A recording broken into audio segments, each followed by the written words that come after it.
우리가 사무엘상 본문을 읽었습니다. 이 사무엘상 본문은 사실은 이 역사 속에서 이 사사들의 시대가 끝나고 이제 왕정의 시대로 넘어가는 아주 중요한 사건을 담고 있는 그런 시기입니다. 자, 우리가 잘 알듯이 사사시대의 대표적인 그 후렴구가 있습니다. 계속 반복되는 게 뭐죠? 저희들의 왕이 없었으므로 자기 소견에 옳은 대로 행하니라. 자, 굉장히 어두운 시대였다는 이야기예요. 근데 이 사무엘의 등장은 이 어두운 시대가 끝나고 이제 다윗으로 대표되는 이 영광의 시대가 도래했다라는 것을 알리는 일종의 서막입니다. 자, 그런 점에서 우리가 사무엘과 그의 어머니 한나의 이야기를 우리가 생각할 때 우리가 보통 그것을 그냥 아이가 없던 여인이 아이를 가진 것으로 생각하기 쉬운데 전체적인 이 성경의 배치상으로 볼 때 그런 개인적인 이야기가 아닙니다. 그것은 정말로 이 아이 없는 한나의 슬픔은 열매 없었던 이스라엘 백성들의 슬픔과 고통을 상징하는 것이에요.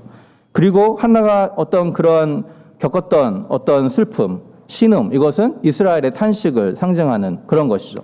그렇기 때문에 한나의 기도로 사무엘이 태어났다. 이건 아기 없던 여인이 아기를 가졌다라는 것이 아니고 사무엘의 출생을 통하여서 소망이 없던 시대에 하나님께서 새로운 소망을 부어주시는 그런 이야기라고 할 수 있습니다. 저는 오늘 이 두 가지 질문을 던지면서 이 본문이 우리에게 주시는 메시지를 생각해 보려고 하는데요. 하나는 왜 그 시대가 그토록 어두운 시대가 되었는가라는 질문이고, 둘째는 그렇다면 사무엘의 출생은 어떻게 그 어두운 시대에 빛을 비추는 일로 쓰임 받았는가? 왜 사무엘의 출생이 어두운 시대를 밝히는 빛이 되었는가라는 질문입니다. 오늘 이 본문을 읽어보면요, 이 두 가지 질문을 관통하는 한 가지 주제가 나옵니다. 그게 뭐냐면 하나님의 말씀, 하나님의 말씀. 우리가 3장을 쭉 읽었는데요. 3장 1절을 보면 이렇게 시작을 합니다. 사무엘상 3장 1절을 보면 이렇게 시작하죠. 아이 사무엘이 엘리 앞에서 여호와를 섬길 때에는 여호와의 말씀이 희귀하여 이상이 흔히 보이지 않았더라. 자, 이렇게 시작합니다. 하나님의 말씀이 희귀했다라고 시작해요. 그런데 3장을 마무리하는 3장 21절을 보면 이렇게 되어 있습니다. 한번 우리 성경 있으신 분들 성경을 좀 펴시고 같이 보시면서 하면 좋겠습니다. 3장 21절을 보면 자, 이렇게 되어 있습니다. 여호와께서 실로에서 다시 나타나시되 여호와께서 실로에서 여호와의 말씀으로 사무엘에게 자기를 나타내시니 사무엘의 말이 온 이스라엘에 전파되니라. 시작은 하나님의 말씀이 희귀하였다 이렇게 시작합니다. 근데 마지막 어떻게 되죠? 여호와의 말씀이 사무엘에게 임했다라고 시작이 바뀝니다. 그러니까 하나님의 말씀이 없던 시대에서 하나님의 말씀이 다시 임하는 시대로 바뀌는 이 시대적인 그 전환이 일어나고 있다라는 것을 본문이 이야기를 하고 있는 것이죠. 자, 그러면 이 본문을 잘 읽어보면 이 사사기를 시작으로 해서 사무엘의 시대가 왜 역사상 가장 어두운 시대였는지를 잘 보여줍니다. 왜? 그 이유는 딱 한 가지입니다. 무엇 때문에요? 하나님의 말씀이 희귀했기 때문에. 하나님의 말씀이 임하지 않았기 때문에. 자, 그러면 하나님의 말씀이 희귀하고 이상이 흔하지 않았다, 흔히 보이지 않았다. 이 말이 무슨 뜻일까요? 사실 그 당시에 하나님의 말씀이 없다고 말할 수 없습니다. 그들에게는 하나님 주신 율법의 말씀이 있었고 제사장이나 당시에 율법을 가르치던 사람들이나 종교 지도자들은 이 말씀들을 외우고 묵상하고 하는 일을 쉬지 않고 했습니다. 계속해서 해왔던 일들이에요. 자, 그런데 왜 하나님의 말씀이 없다고 말하는가라는 것입니다. 왜 하나님의 말씀이 희귀하다고 말하는가? 자, 이것을 이해하려면 우리가 말씀이 가진 두 가지 기능을 우리가 좀 알아야 될 필요가 있습니다. 말씀에 두 가지 기능이 있어요. 말씀의 첫 번째 기능은 정보를 전달하는 기능이 있습니다. 무엇을 해야 된다, 하지 말아야 된다. 하나님이 이것을 기뻐하신다, 기뻐하지 않는다. 이런 것들은 일종의 정보를 전달하는 기능을 갖죠. 하나님이 누구신가, 예수님은 누구신가, 정보 전달의 기능입니다. 그래서 우리가 보통 계시의 말씀이라고 할 때 이 계시라는 의미가 그런 것이죠. 우리가 모르는 어떤 정보를 하나님이 우리에게 알려주는 역할을 하는 겁니다. 그런데 하나님의 말씀의 궁극적인 목적은 정보를 전달하는 것으로 끝나는 것이 아니에요. 정보를 전달받은 사람, 그 계시를 받은 사람이 그 말씀을 듣고 그 말씀대로 깨달아 순종하는 데까지 이르는 것이 하나님 우리에게 말씀하시는, 계시하시는 목표입니다. 그것이 궁극적인 목적이죠. 이 변화가 일어나지 않는다면 아무리 말씀을 읽고 묵상한다 할지라도 그 말씀이 그 사람에게 정말로 임했다라고 말하기 어렵다라는 것입니다. 사사 시대와 엘리 제사장의 시대가 바로 이런 시대였다라는 것이죠. 그들에게 정보로서의 율법의 말씀은 있었고 그것을 암송하는 일들이 많았고 그것을 공부하기도 했지만 정작 그 말씀에 순종해서 자기의 삶을 변화시켜 나가는 사람들은 찾아보기 힘든 시대였다라는 것입니다. 그렇기 때문에 본문에서 그때의 말씀이 희귀했다 말하는 거죠. 오늘 본문에 표현된 엘리의 모습은 사실 그러한 그 당시의 시대를 풍자하는 모습이라고 할 수 있습니다. 본문 3장 2절에 보면 엘리를 어떻게 표현합니까? 눈이 점점 어두워가고 잘 보지 못했다. 물론 엘리가 나이가 많아서 늙었다는 말이긴 하지만 전체적인 문맥을 볼 때 그의 눈이 어두워지는 것은 하나님 말씀에 점차 둔감해지는 어떤 그런 모습들을 풍자한 것이라고 할 수 있습니다. 그래서 사무엘이 3번씩이나 엘리를 찾아갔지만 끝까지 잘 알아채지 못하는 것, 그것은 엘리가 그만큼 영적으로 둔감했고 무감각했다라는 것을 말씀을 해주고 있는 것이죠. 자, 그러면 이 제사장이었던 엘리, 그가 왜 이렇게 하나님의 말씀에 무감각하게 되었는가?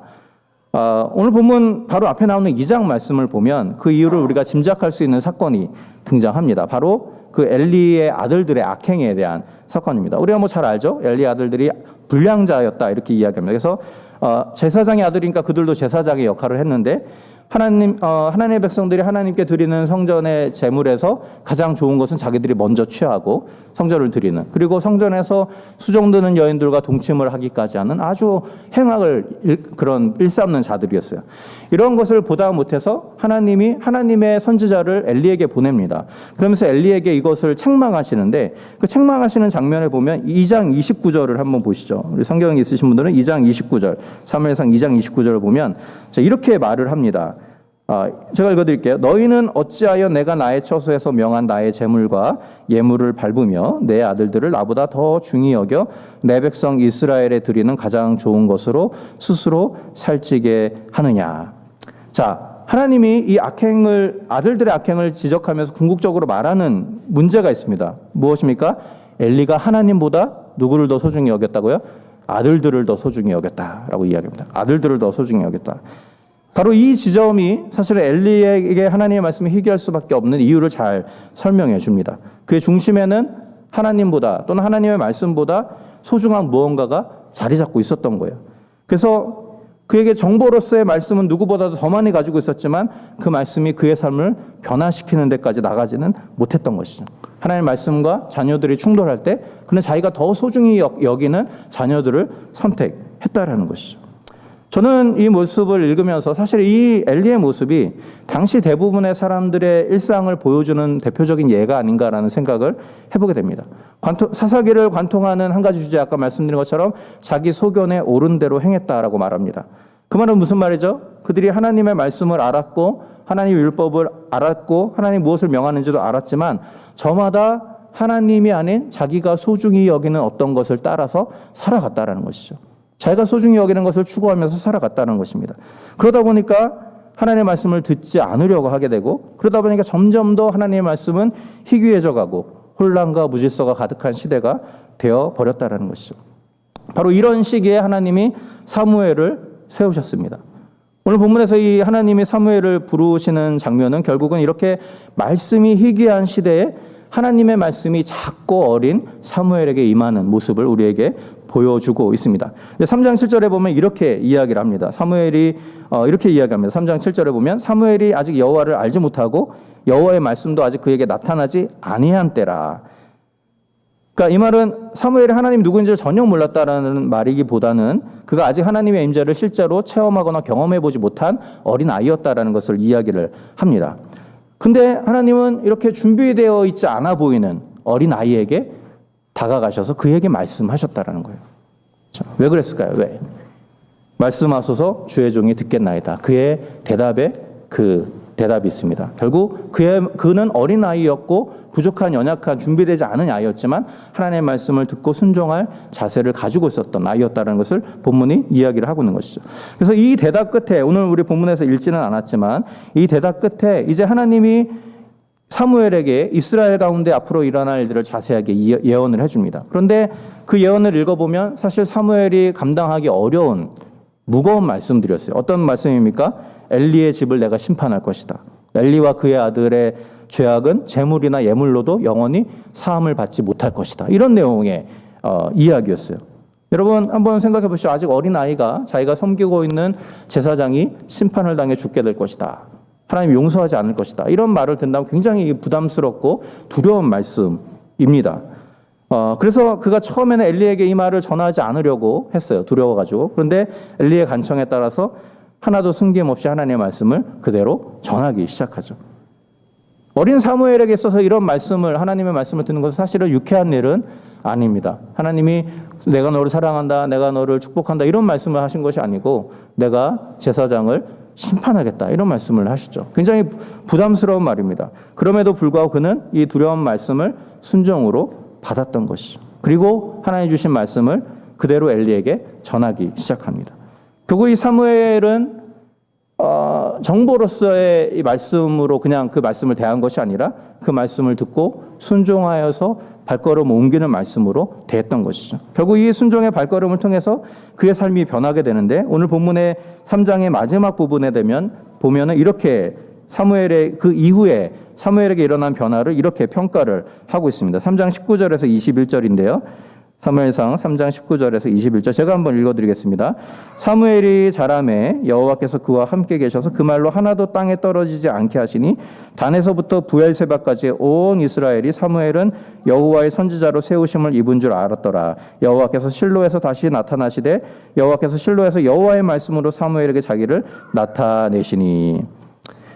자, 그가 하나님의 계시의 말씀을 듣고 그대로 증거하기 시작했을 때 그는 성전에서 수종들던 어린 아이에서 모두가 인정하는 선지자로 변화되기 시작했습니다. 여기서 단에서부터 부엘세바까지 이렇게 이야기하잖아요. 이게 오늘날 우리 한국으로 말하면 백두에서 한라까지 이 이야기입니다. 백두에서 한라까지. 그러니까 모든 이스라엘이 이 모든 것들을 알았다라는 거예요. 사무엘이 하나님의 말씀을 듣는 사람인 것을 알았다라는 것이죠. 왜 이런 변화가 일어납니까? 하나님이 그와 함께 하셨고 하나님이 그에게 계속 말씀하신 것이죠. 그렇기 때문에 그가 했던 모든 말이 하나도 땅에 떨어지지 않았다라고 말씀을 하고 있는 것입니다. 그가 하나님의 말씀을 그대로 전했기 때문에 사람들이 그 말을 신뢰했다라는 것이죠. 여러분 아직 하나님의 음성을 한 번도 들어본 적이 없었던 어린 사무엘, 그가 모든 사람들이 인정하는 선지자로 세워진 이유가 무엇입니까? 그가 하나님의 말씀을 순종해야 될 말씀으로 듣고 순종했기 때문에 그렇다는 것이죠. 이러한 사무엘의 순종을 통해서 자기 소견에 옳은 대로 행하던 시대가 끝나고 이스라엘 역사상 가장 찬란했던 왕조의 시대가 시작이 되게 되는 것입니다. 오늘 본문은 이 이스라엘 역사를 아주 도식적으로 단순하게 구분합니다. 쓰러져 가던 사사시대, 영광스러운 왕조시대. 이 차이를 가져오는 것이 무엇입니까? 하나님의 말씀이라는 것이죠. 하나님의 말씀이 임하면 혼란이 사라지고 새로운 시대가 시작된다라는 것을 말씀을 보여주고 있다는 것이죠. 중요한 것은 이 놀라운 변화를 하나님이 어린 사무엘을 통해서 이루셨다라는 사실입니다. 성경은 굉장히 흥미롭게도 작은 어린아이의 나타남을 통해서 시대가 바뀌는 것들을 많이 이야기합니다. 예를 들어서 아브라함의 아들 이삭이 태어남으로 말미암아 끊어질 뻔했던 히브리 족속이 그 대가 이어지는 그런 일들이 일어나죠. 또 죽을 뻔했던 모세를 하나님이 살려주심으로 말미암아 가나안으로 들어갈 수 있는 기틀을 마련하게 됩니다. 마찬가지로 수천 년 이후에 가난한 목수의 아들로 태어나신 예수 그리스도의 탄생을 통하여서 하나님은 세상을 구원하시는 하나님의 놀라운 일들을 시작하시는 것이죠. 왜 하나님이 이렇게 엄청난 일들을 작고 어린 아이들을 통해서 이루시는가라는 것입니다. 그 이유를 바울은 하나님의 그런 사역을 이렇게 표현을 했습니다. 고린도후서 4장 17절인데 제가 읽어드립니다. 우리가 이 보배를 질그릇에 가졌으니 이는 능력의 힘이 큰 것이 하나님께 있고 우리에게 있지 아니함을 알게 하려 함이라. 질그릇처럼 깨어지기 쉬운 우리에게 복음의 사역을 맡겨주신 이유가 무엇인가 질문하는 거예요. 그러면서 뭐라고 대답하니까 하나님의 역사가 우리 인간의 능력으로 이루어지는 것이 아니라 하나님의 능력으로 이루어진다라는 것을 보여주기 위하여서 하나님이 그렇게 하셨다라고 말씀하는 거죠. 아이가 없어서 슬퍼하던 여인 한나의 기도를 사용하신 것, 그리고 또 별로 특별할 것 없는 사무엘이라는 어린아이에게 하나님의 놀라운 계획을 알리신 것, 결국은 이 모든 것들은 하나님의 역사가 인간의 어떠함에 달려있는 것이 아니라 하나님에게 달려있다는 것을 보여주시는 것입니다. 가장 혼란한 시대, 더 이상 소망이 없어 보이는 그 시대에 하나님은 그들을 회복할 계획을 가지고 계셨습니다. 그리고 그 일을 대단한 용사나 뛰어난 인물을 통해서 이루신 것이 아니라 작고 어린 준비된 것 없어 보이는 어린 아이들을 사용하셨다는 것이죠. 하나님의 일하심은 이처럼 우리가 생각하는 것과 다른 방식이 될 수 있다는 것입니다. 여러분, 이 모습을 통하여서 오늘 두 가지를 좀 같이 생각을 해보면 좋겠습니다. 우리가 이 다음 세대를 어떻게 세워나갈 것인가를 우리가 고민할 필요가 있겠습니다. 특별히 우리 주일학교 어린아이들을 양육하는 부모님들의 경우에 아이들을 위한 여러 가지 여러분들의 기대감과 계획들이 있을 것입니다. 아이들의 교육, 아이들의 미래의 직업, 아이들의 여러 가지 앞으로의 살아갈 삶에 대해서 여러 가지 것들을 우리가 계획하죠. 우리 많은 것을 가르쳐야 되고 많은 것을 배울 수 있도록 해야 됩니다. 그러나 중요한 것은 말씀이 희귀한 이 시대에 하나님이 찾으시는 사람은 말씀의 사람이라는 것입니다.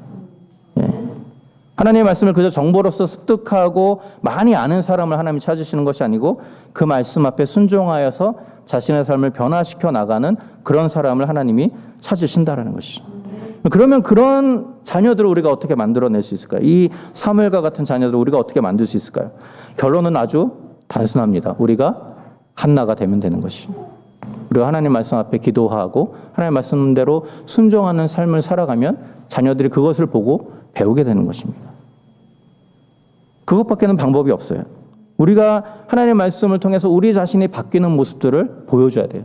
우리 자신이 하나님의 말씀으로 우리의 말투가 바뀌고 우리의 자세가 바뀌고 우리의 삶의 방식이 바뀌는 것을 보여주어야 그것을 통하여서 자녀들이 그것을 보고 하나님 앞에 돌아오게 된다는 것이죠. 바라기는 우리 여기 계신 모든 부모님들이 또 특별히 우리 어린아이의 부모님들이 정말 이렇게 말씀의 사람으로 변화될 수 있는 주의 백성들이 될 수 있기를 바랍니다. 또 한 가지 오늘 말씀을 통해서 우리가 한 가지 생각해 볼 수 있는 것은 우리가 이 어린아이들을 바라보는 관점을 좀 바꿀 필요가 있겠다라고 생각이 됩니다. 우리가 눈에 보기는 철부지 같고 어린아이 그냥 말썽쟁이 그냥 말썽꾸러기 이렇게 보일 수 있겠지만 하나님의 보시는 관점은 다를 수 있다는 것이죠. 하나님은 항상 어린아이와 같은 연약한 자들을 통해서 하나님의 일을 하셨습니다. 사무엘을 통하여서 어린 다윗을 통하여서 하나님의 새로운 역사들을 쓰신 하나님이신 것이죠. 마찬가지로 오늘 헌신 예배로 드리는 이 어린아이들, 그저 장난꾸러기와 같은 이 어린아이들을 바라보는 하나님의 관점, 하나님은 그들을 향해 새로운 놀라운 계획을 가지고 있을 수 있다라는 것이죠. 그렇기 때문에 우리가 저들을 위해서 함께 기도하는 교회가 되면 좋겠습니다. 저 어린아이들의 순수한 믿음을 주님이 사용하셔서 이 무너져가는 한국 교회들, 이 한인교회, 한국에 있는 교회들을 세우는 하나님의 일꾼으로 주님이 세우시도록 우리가 함께 기도하는 우리가 되면 좋겠습니다. 그래서 정말로 이런 것들을 통해서 우리가 미래를 준비하는 그런 교회가 되어야 하지 않을까라는 생각을 해보게 됩니다. 10년, 20년 후에 이 시카고 지역의 한인교회들이 어떻게 될까? 이거를 고민하다 보면 답이 없습니다, 사실. 답이 없어요. 그래서 목회자들끼리 만나서 이야기하면 이런 얘기합니다. 이제는 어떻게 생존할 것인가를 고민할 때가 아니고 어떻게 하면 장렬하게 전사할 것인가를 고민해야 된다. 굉장히 우스운 말이지만 정말로 사실입니다. 현실이 그렇습니다. 그런 이 시기 가운데 우리가 해야 될 일이 무엇인가라는 것이 우리가 해야 될 일은 미래를 위해서 작은 씨앗을 심어가는 것이죠. 기도의 씨앗을 심고 저들을 위해서 헌신의 씨앗을 심는 것입니다. 우리 교회가 오래오래 생존하기 위해서 주일학교 사역을 열심히 해야 된다, 그런 말씀을 드리는 것이 아닙니다. 저는 그런 생각을 가지고 있지 않습니다. 교회는, 하나님이 세우신 교회는 언젠가는 다 사라지게 되어 있습니다. 그렇죠? 아무리 대단한 교회도 시간이 지나면 사라지게 되어 있어요. 정말 중요한 것은 교회를 끝까지 붙잡고 있고 교회 이름이 끝까지 남게 하는 것이 중요한 것이 아닙니다. 정말 중요한 것은 무엇입니까? 교회가 사라진다 할지라도 그 교회를 통하여서 하나님이 기뻐하시는 한 사람이 세워진다면 그 교회는 사라질지라도 정말로 가치 있는 하나님의 사명을 감당한 교회가 되는 것이죠. 우리 전하는 교회가 그런 교회가 되면 좋겠습니다. 이 땅에 하나님이 주신 본질적인 사명에 우리가 헌신하면서 우리 앞으로 이 시대를 바꾸어갈 우리 미래의 어린아이들, 우리의 자녀들을 위해서 기도하고 그들을 위해서 헌신하고 또 그들을 위해서 함께 동역하는 그런 귀한 교회로 세워져 가서 우리를 통해서 정말로 하나님이 기뻐하시는 어린아이들이 세워질 수 있도록 함께 동역하는 저와 여러분들 될 수 있기를 주님으로 부탁을 드립니다.